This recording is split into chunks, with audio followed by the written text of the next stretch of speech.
Ryuji's in the river, but still alive. He washes up somewhere. The screen is black, and an unknown voice says, "Damn, you're some piece of work." The way it's phrased hints that it's Kasuga speaking. Ryuji passes out again and wakes up in a clinic, wondering how he's still alive. A dodgy-looking guy who says he's an underground doctor comes in and tells him not to move as his wounds haven't closed yet. He needs complete rest for a month if he wants to live. Ryuji, however, isn't grateful at all. He grabs him and demands, "Who the hell asked for your help?" Then someone else comes in, asking what all the noise is about. It's Kasuga, who asks Ryuji why he's attacking the guy who saved his life. Ryuji tells him to mind his own business, and Kasuga asks if he doesn't want any yakiniku then. Ryuji tells him to piss off, and they end up fighting. Kasuga manages to take Ryuji down, saying, "I'm not going to lose to a guy who's practically dead." He tells Ryuji to rest for a bit and clear his head. When Ryuji wakes up, Kasuga's still there. He asks why they saved him, and Kasuga quotes the Arakawa Gumi motto again. "When we've decided to kill someone, we'll follow them to the ends of the earth to do it." But says the important part is deciding. Someone ordered the killing. Someone at Tojo Kai HQ. But what about the one doing the actual killing? Ryuji asks what he's going on about, and Kasuga says, "Just listen, because he's not good at explaining stuff. He's just the bullet. Someone else is pulling the trigger." Before he left Tokyo, Oya-san told him something. "Look, listen, think, then decide whether to kill or not Ichi." Flashback. Ichi asks then, "What if I don't want to kill him?" Arakawa says, "Then you pretend to kill him, and then let him get away, as far away as possible, overseas or somewhere." "Ichi, this is your first job of killing. That's why I wanted to tell you this. We are used by those above us because they see us as disposable. That's what we are. But it's us holding the gun. Don't just be the bullet. Look, listen, think, then decide whether to kill or not Ichi. That's how you keep your self-respect. And then, if you do decide to kill him," Ichi butts in, "I'll follow him to the ends of the earth to do it." Kasuga says that Ryuji decided to die to protect Han, didn't he? Giving up your life for someone else is a really stupid thing to do, but someone who can do that has to be a good guy, not someone I should be killing. So that's why I saved you. That's the only reason. Kasuga says the hard part was doing it well enough to look good without actually killing him, so the only reason Ryuji's still alive is because of the doctor's skill and his own toughness. He asks if he went too far. If Ryuji actually wants to die, then he won't stop him. But if you want to live, I can help you flee overseas. That way you can stay alive without causing any problems for Han. He tells Ryuji to think it over, since he needs time to recover anyway. He leaves. Ryuji remarks that that guy doesn't know when to shut up. He wonders what he should do. 1 week later, Kasuga comes to visit Ryuji again and asks how he is. He says his scars itch. Kasuga says that's a good sign, and asks if he's made a decision yet. Ryuji's about to answer, but they're interrupted by Kuze. He's been searching for them. Kasuga says sorry, but he can't let Kuze touch Ryuji. Kuze says, "I'll deal with you later, Kasuga. Out of the way." Kasuga says it's not fair. Ryuji's still convalescing, but Ryuji takes offense at them talking about him like he's not there. "If you have business with me, I'll take you on. Never mind the kid with the perm." He tells Kasuga not to say anything else to embarrass him. Kasuga says fine, just don't die. Ryuji tells Kuze he'll be a good sparring partner for his rehabilitation. But Ryuji struggles in the fight, and Kasuga wants to help. But he says he'll kill him if he does. Kuze says he doesn't understand what's going on. Ryuji chose death on the bridge. So is he now regretting throwing his life away? Ryuji says that if he doesn't stop Kuze here, then it'll cause more trouble for that idiot. "So I can't die here. Not until I take you down, at least. Damn it. If I'd died, then I wouldn't have all these problems now." Kuze wonders why he's always surrounded by idiots. He stops fighting Ryuji and punches Kasuga, saying that's his payback.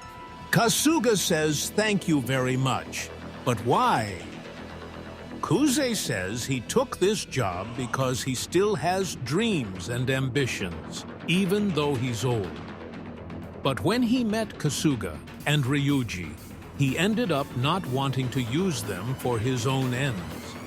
He tells Ryuji he'll allow him to escape, but he has something to warn him about first. Takayama of Goryu Kai has teamed up with the Jingweon. Their plan is to kill Ryuji's father, and they're heading to Sotenbori now. Then we see what happened the day before Kuze arrived at the underground clinic. Takayama, Han, Kuze, Kasuga, along with a group of Jingweon who've come from Korea, have been looking for Ryuji's body, but haven't found it. Takayama suggests giving up the search, since it's been a week already, and Kasuga filled him full of holes anyway. He's probably washed away into the Hakata River by now. Everyone appears to be in agreement that they can assume Ryuji's dead, so they disband. Kuze tells Kasuga to book tickets. They're leaving tomorrow, and the Jingweon boss tells Han to tell the team they're moving out too. Han's a bit distracted, but he agrees and leaves too. Takayama remarks to the boss that poor Han-kun's an empty shell. He says this incident won't reflect well on the Jingweon. Their plan was a good one, to get into Omi and eat it from the inside. So he suggests continuing with it, using himself as Ryuji's replacement. He tells the Jingweon boss to decide now whether he wants to make a deal with him or die, because no one else can know about this plan. Jingweon asks what's his conditions, and Takayama says he wants to borrow his soldiers for a bit. To kill Goda Jin. Jin is too much of a peacemaker for Takayama's liking, so he wants to stop him now, before he takes over the gang and gets settled. Jingweon asks what will happen after Jin is dead. Takayama says they can pay off the rest of the board members, though it'll take a lot of money, and they'll need a suitable puppet for acting chairman. Or maybe it would be fun if Takashima or Takayama himself became chairman. Now that Ryuji's gone, we can make up a will for Oyaji to leave behind, saying whatever we want. What do you say? Jingguan says his organization doesn't participate in reckless plans, so he'll only do it on the condition that Takayama hides their involvement until the coup is complete. Takayama agrees. After they leave, it's revealed that Kuze was spying on them. Back in the clinic, Ryuji's shocked to hear all this, and Kuze tells him they're already on their way to Sotenbori. He tells Ryuji if he's planning to go, he'll have to be ready. Now Jingguan have switched sides. They not only don't care about him anymore, they're actively against him, as someone who knows too much and is in their way. He'll have to face the full power of Takayama's Goryukai and Jingguan at once. Ryuji chuckles. Are you stupid? Why would I worry about something like that? Takayama thinks he's going to kill Oyaji. He's so full of himself. I'm the one who's going to take that monster down. I'm sick of being chased around by those guys, and I hate hiding too. So I guess this will be Goda Ryuji's triumphant return to Sotenbori. I'll finish it all off there. Kasuga's shocked he can talk about it so lightly. You might die, you know. Ryuji smiles and says it'll be fun. Kasuga says he has to make sure Ryuji's ready, thinking to himself, if you want to pass, you'll have to take me out. I think this is meant to be a Dragon Quest-type reference. Kuze thinks that's a good idea, so he'll join in too. They fight, and Ryuji passes the test. He says if they meet again, he'll buy them dinner. But then, if they do meet again, they'll be enemies, because they're Tojo Kai idiots. He leaves. Kasuga comments that he couldn't leave without insulting them. He asks if Kuze's really okay with this, as if anyone found out he let Ryuji go, it would get him in trouble. Kuze says he could ask Kasuga the same thing, since it would bring shame on his beloved Oyaji. Kasuga says he'll do whatever it takes to apologize to him. Dogeza, cut off a finger, whatever, because he had to let Ryuji go save his dad. Ryuji sets off for Sotenbori on his bike. Some days later, at Omi Rengo HQ, Jinny is leaving with an escort when they find all the guards have been beaten up. Takayama's made his move. Jin greets Takayama and asks if he saw Ryuji. Takayama chuckles and says he'll be seeing Ryuji himself soon, since he's waiting for him in the afterlife. He draws a gun and is about to shoot Jin when someone yells, "Stop!" It's Han. He protects Jin and helps him escape. Jin's been shot, but the bullet went straight through. Hans stopped the bleeding for now, but wants to get him to a hospital quickly. Jin thanks him for his concern, but tells him not to worry. Han says he's Ryuji's father, and Jin asks if he knows Ryuji. Han says a bit. Jin asks why he saved him, and Han say, using the past tense, implies it's all over, but it's really not. What he did was atonement for a friend. Then they're interrupted. To think you would betray me, Han Jungi. It's the Jingweon boss guy. Han tells Jin to get behind him, but Jin says he's going to fight too. Han points out he's been shot in the leg, but Jin says he doesn't want to cause Han any more trouble.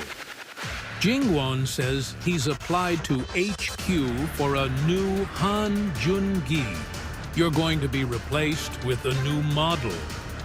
If he hadn't grown so fond of Goda Ryuji, he could have been a major player in the organization. Shame. Han says he supposes so, but I stand here now, acting of my own free will for the first time in my life. No one's orders, my own will. It feels pretty good, actually. Jingwon says then he can die of his own free will too. As they fight, Han tells Jin to run away, but Jin refuses because he hates being indebted to anyone. Han smiles, reminded of Ryuji. Then they hear a bike drawing up. Ha ha ha! What are you doing now, Han? You really do love meddling, don't you? All right, it's the return of Goda Ryuji. I better get a warm welcome. Ryuji asks why Han and Jin look so shocked. Did they really think he was dead? Han says yes. He was so shocked, he was speechless. I forgot just how tough you are. Jin says he hardly recognized him. Is that really Ryuji? Ryuji tells Jin, I'm going to be the one to knock you out, so just behave yourself there for now. Jingweon tells Ryuji he should have stayed in hiding, since they have no need for him anymore. We're done with you, so we'll kill you for real this time. Ryuji says go ahead and try. I was thinking I have a score to settle with you too. Han, let's go. Both of us together, we're unbeatable. Han agrees, and they fight. Ryuji's like, is that all you've got? Give me a proper welcome. Han tells him not to let his guard down. These are proper Korean Jingwon. But then someone else turns up. So you were alive after all. It's Takayama. He says he should be happy about it, really, since he wanted to kill Ryuji himself to help advance his career. Ryuji says cool. He likes his spirit, so he'll take him on. Han says he's dangerous to take on alone. But not like you're going to listen to me anyway. Good luck. Ryuji says, yeah, leave the small fry to me. The Jingweon boss says it would be more efficient for them all to crush Ryuji with numbers. Ryuji says that's rude. Han and Jin say they guess they'll have to join in too then. But then someone else arrives. Ha ha ha ha, well done, Aniki. Seems we're just in time. Someone else. I could use some after-dinner exercise. It's Kasuga and Kuze, who just happened to decide to stop off in Osaka for some sightseeing before going back to Tokyo. Kuze says they all look like they're having fun and asks if they can join in. Ryuji says, please yourself, but don't get in my way. Kasuga says Han's looking well, and Han thanks Kasuga for that time. Kasuga says Han can buy him an all-you-can-eat crab dinner later, and Han says he's cheap. The Jingweon boss is just standing by, pissed off about all the intrusions. Ryuji and Takayama fight, and Ryuji knocks Takayama out. They both agree they had fun. Kuze and Kasuga are fine. Han asks if Jin is okay, and he says yes. But then Han collapses. He was shot protecting Jin. He tells Ryuji he's finally paid back his debt to him. Ryuji-san, I'm grateful to you. It really was a fun trip. And then, some weeks later, Ryuji comes to see Jin at Omi HQ to ask for his excommunication to be revoked because he wants to rejoin Goryu Kai. Jin asks if he thinks he'll allow that, and Ryuji says he'll make him if he has to. Jin says final chance, he can still change his mind. Your compelling presence will always draw people to you, but it will make people hate you too. If you keep rising up in this world, you'll end up dying for it. Ryuji chuckles and says, "So that's why you excommunicated me?